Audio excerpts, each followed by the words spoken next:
Hello student, कैसे आप सभी। मैं बिल्कुल ठीक हूँ एंड आई होप आप सभी बहुत अच्छे होंगे। आज हमारा टॉपिक है एंटासिड। बहुत अच्छा टॉपिक है। बी फार्म वालों के लिए तो बहुत अच्छा है क्योंकि इस टॉपिक से मार्क्स बहुत अच्छे आ जाते हैं। तो ध्यान से सुना एंटासिड और समझते जाना क्या होता है एंटासिड। अगर हिंदी में समझाऊं तो पेट में हमारे होता है HCl हाइड्रोक्लोरिक एसिड। ठीक है, आप बहुत ज्यादा बाहर का खा लेते हो या गैस हो जाता है तो आपको इनडाइजेशन फील होता है, जैसे जलन होता है, पेट में दर्द, मरोड़ होता है ना, होता है। तो हम क्या करते हैं ऐसे में, ये देख रहे हो, इनो पी लेते हैं, डाइजीन पी लेते हैं, बहुत सारी चीजें हैं। ठीक है, तो वो अच्छा बहुत बार आता है पेंटोप्राजोल, गैस की दवा भी हम ले लेते हैं। तो ये क्या काम करते हैं, ये गैस को कम करता है। गैस मतलब कि हमारे पेट में जो एसिडिटी बन गई है, एसिडिटी कैसे बनी, क्या होता है, तो हम कुछ भी बाहर का खा रहे हैं, हमारा जो पीएच है वो डिस्टर्ब हो जाता है और उसके लिए ही हम डाइजीन और बाहर से इनो वगैरह का हेल्प लेते हैं। ठीक है, तो antacid substance that reacts with the gastric acid lowers the acidity. अब हमारे पेट में हो गया एसिडिटी, ध्यान से सुनो, हमारे पेट में क्या हो गया, एसिडिटी बहुत ज्यादा। तो हम क्या लेंगे जो ये कमे या घटे। ऑब्वियस सी बात है, हम कुछ ऐसा सब्सटेंस लेंगे ना जिससे ये एसिडिटी क्या हो जाए, डिक्रीज हो जाए, कम हो जाए, तब तो हमें रिलीफ मिलेगी। सिंपल सी बात है। तो हम वीक बेस लेते हैं क्योंकि एंटासिड जो होते हैं वो वीक बेस होते हैं। हमारे पेट में क्या है, एसिड है और हम क्या ले रहे हैं, बेस। तो क्या हो जा रहा है, न्यूट्रल। न्यूट्रल हो रहा है ना, तो हमारे को एक सिंपैथेटिक रिलीफ मिलता है, थोड़ा दर्द कम होता है, हार्ट बर्न हो रहा है वो कम होता है, स्पैज्म क्या होता है, मरोड़ उठना, ठीक है, वो भी कम होता है। जैसे कि मैंने ये इनो का पैकेट लिया, इसके ऊपर देखो क्या लिखा है, फास्ट रिलीफ फ्रॉम एसिडिटी। कैसा, कभी यूज किया आप लोगों, अगर यूज किया होगा तो पता होगा, इसको पीने के बाद ना आपको बर्फ होता है, बर्फ मतलब डकार सी आती है, आपको थोड़ा सा ऐसा लगता है कि कुछ हैवीनेस थोड़ा रिलीज हुआ। ठीक है, तो ऐसा क्यों हो रहा है वो अब जानेंगे, लेकिन उसके पहले हम जानते हैं कि एंटासिड का आइडियल प्रॉपर्टी क्या होना चाहिए।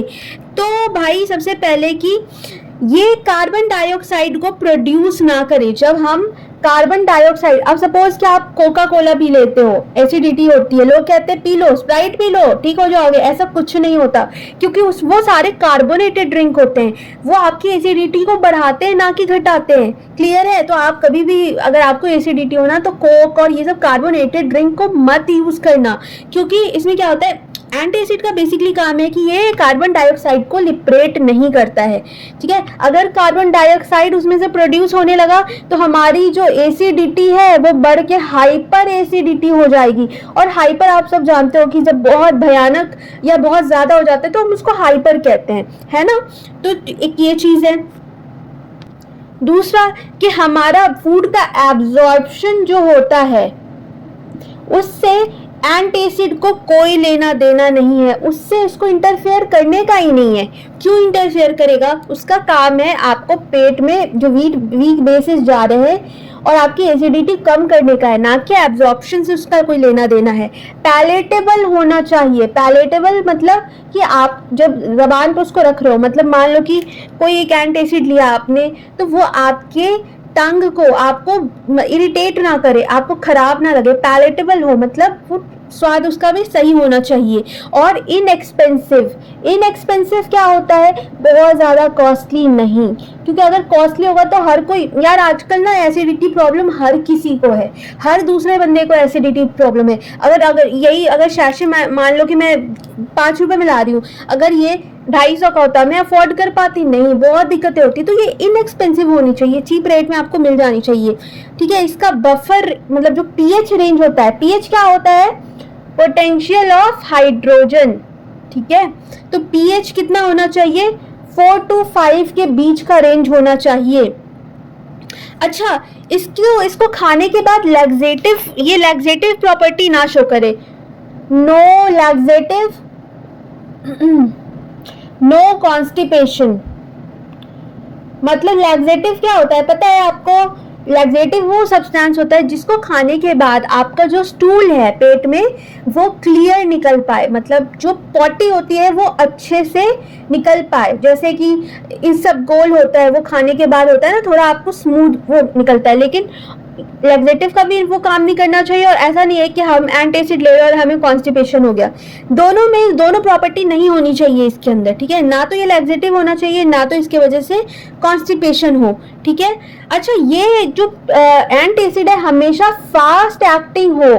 फास्ट एक्टिंग क्यों? क्योंकि भाई एसिडिटी के टाइम पे बहुत दिक्कतें होती है, जलन होती है, जी घबराता है, उल्टी उल्टी जैसी फीलिंग आती है, पेट में मरोड़ उठते हैं, दर्द होता है, कुछ खा नहीं पाते हो, पी नहीं पाते हो। तो अगर फास्ट एक्टिंग होगा तभी तो आपको रिलीफ मिलेगा ना, नहीं तो फिर आप बहुत देर तक परेशान रहोगे। और बहुत ज़्यादा अगर आपको गैस्ट्रिक प्रॉब्लम हो जाता है ना, तो कई बार इसके वजह से गैस्ट्रिक अल्सर भी हो जाता है, फिर डॉक्टर के चक्कर लगाओ, बहुत दिक्कतें, ठीक है। और ये पेप्सिन को इनहिबिट करनी चाहिए, ठीक है। पेप्सिन को ये रोकना चाहिए, ना कि बढ़ना चाहिए। चलिए, ये एंटासिड का मैंने ओवरव्यू दे दिया आपको। देखो, एंटासिड बनाने की भी एक प्रॉपर्टी है। क्या होता है कि अगर किसी एंटासिड में अल्युमिनियम का सॉल्ट है, ठीक है, और उसमें कैल्शियम का भी सॉल्ट है, तो इसके वजह से हमको क्या हो सकता है, हमें हो सकता है कॉन्स्टिपेशन।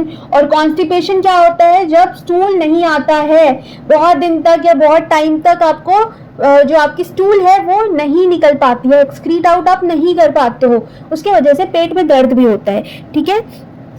अब एंटासिड में मैग्नीशियम भी होता है, मैग्नीशियम करवाता है डायरिया। तो एक तरफ देखो आपको कॉन्स्टिपेशन हो गई है और एक तरफ आपको हो गया है डायरिया, ठीक है। अब इसमें क्या हो रहा है कि डायरिया में बहुत ज़्यादा स्टूल निकलता है, मतलब वाटरी फ्लूइड है ना, पॉटी बहुत ज़्यादा गीली आती है, और कॉन्स्टिपेशन में बिल्कुल भी नहीं आ रही। आप दोनों एक प्रॉब्लम है। तो भाई एंटासिड में हम ऐसा क्या करें कि वो न्यूट्रल रहे, हमारे को ज़्यादा प्रॉब्लम ना हो। तो अगर इस चीज़ के बचाव के लिए एंटासिड में अल्युमिनियम और जो कैल्शियम के सॉल्ट होते हैं उसको हम एल्युमिनियम, कैल्शियम और मैग्नीशियम को एक साथ कंबाइन करके हम यूज़ करते हैं, ठीक है। इसके वजह से ना हमको प्रॉब्लम नहीं होती और ये फास्ट एक्शन भी शो करती है, ठीक है। चलिए, इसका एक एग्जांपल होता है डाईमेथिकोन, ठीक है। तो ये एक फॉर्मूलेशन है, इसके वजह से मतलब ये एक फॉर्मूलेशन है एंटासिड का, ओके। चलिए देखते हैं कि अब एंटासिड काम कैसे करता है। तो एंटासिड जो है ना हमारा, मान लो कि ये पेट है, मैं पेट बना देती हूँ तब समझ में आएगा आपको। मान लो हमारा पेट है, अब यहाँ पे क्या हमने एंटासिड खाया और ये क्या कर रहा है, यहाँ पे जा करके छोटे छोटे सरफेस ऑफ क्या है, स्टमक, तो यहाँ पे क्या करता है, एक यूनिट बना देता है। जो हमें प्रॉब्लम हुआ है, जलन, एसिडिटी हो गई है, तो यहाँ पे जाके बबल्स क्रिएट कर देता है और एक यूनिट बना देता है।